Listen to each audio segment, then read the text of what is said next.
Assalamualaikum warahmatullahi wabarakatuh. Alhamdulillahi rabbil alamin.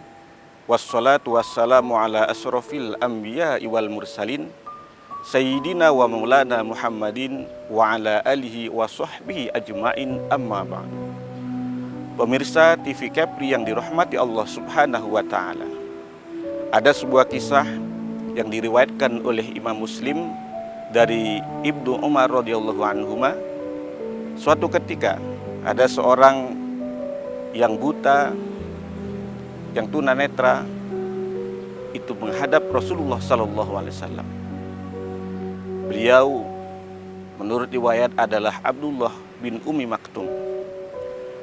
Lantas kepada Rasulullah beliau mengadukan perihalnya, yakni tentang sholat berjamaah.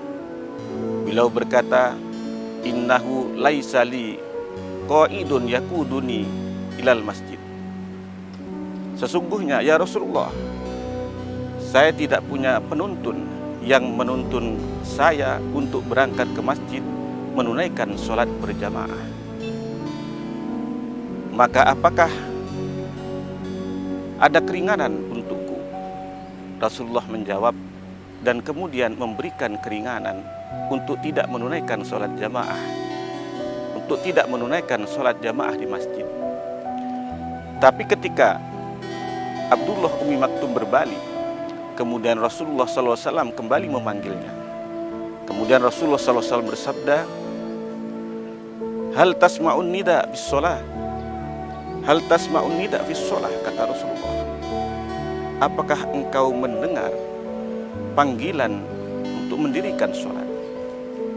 Naam, jawab Ummi Maktum. Lantas Rasulullah bersabda, fa'ajib, maka datanglah engkau menunaikan sholat berjamaah. Oleh karena itu, Syekh Ibrahim Al-Matsbuli dalam kitab wasiatnya menekankan kepada murid-muridnya, para salikin. Apa kata beliau? La tatruk sholatal jamaah. Jangan engkau meninggalkan sholat berjamaah. Kemudian begitu pula yang diamalkan oleh salafus sholih. Mereka semuanya mengamalkan, mengistiqomahkan sholat berjamaah di masjid-masjid, di surau, di musola. Terdapat sebuah kisah di dalam kitab Minahus Saniyah. Seorang salafus sholih ketinggalan sholat berjamaah. Ketika awalnya ia setelah sholat berjamaah zuhur, ia pergi ke kebun kurma miliknya.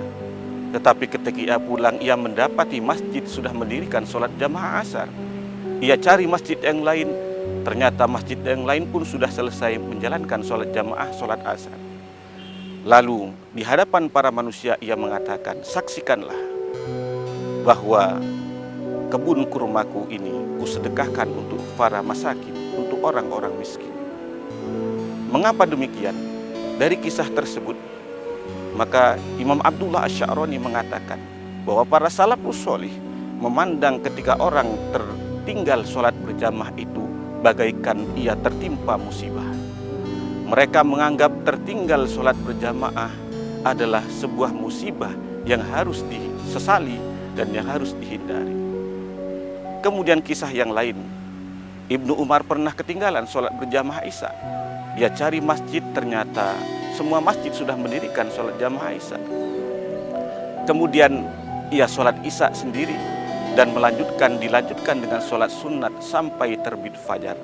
Itu sebagai wujud penyesalannya karena ia tertinggal sholat berjamaah. Oleh karena itu, para pemirsa yang dirahmati Allah Subhanahu wa ta'ala, bulan Ramadan adalah bulan yang tepat kita untuk meningkatkan amalan-amalan kita. Maka kejarlah fadilah sholat berjamaah, karena fadilahnya cukup luar biasa. As-sholatul jamaah afdalu min sholatil fazi bisabi'in wa isrina darajah. Sholat berjamaah itu lebih utama daripada sholat sendiri dengan keutamaan 27 derajat.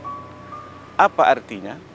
Dalam tafsir kitab Bulughul Maram atau sarah kitab Bulughul Maram, yaitu kitab Sulubus Salam, dijelaskan bahwa makna lebih utama 27 derajat daripada sholat sendiri adalah ketika engkau melaksanakan sholat sendiri, engkau mendapatkan satu pahala sholat. Dan ketika engkau melaksanakan sholat secara berjamaah, maka engkau mendapatkan pahala 27 kali sholat.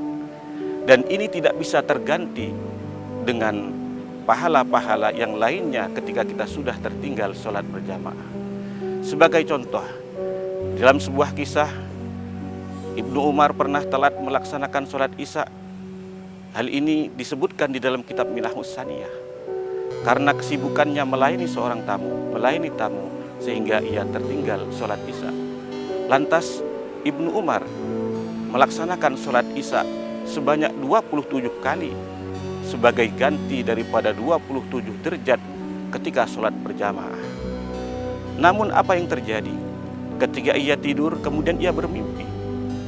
Ia bermimpi ada sebuah kumpulan orang-orang yang menaiki kendaraan kuda. Kemudian orang-orang tersebut menuju ke sebuah tempat. Tetapi ia kemudian mengejar karena ia tertinggal. Tapi ia pacu kudanya sekuat mungkin, namun ia tidak mampu mengejar rombongan tersebut. Tapi apa? Salah seorang darinya kemudian mengatakan kepadanya bahwa sholat berjamaah, kamu sholat sendiri, sementara kami sholat berjamaah, dan kamu tidak akan mampu mengejar kami yang sholat jamaah. Pemirsa yang dirahmati Allah Subhanahu wa Ta'ala, oleh karena itu, mari kita giatkan sholat berjamaah, terutama bagi kaum laki-laki. Mari kita sholat jamaah di masjid, surau, dan musola. Allahumma fiqil aqwamit thoriq. Wassalamualaikum warahmatullahi wabarakatuh.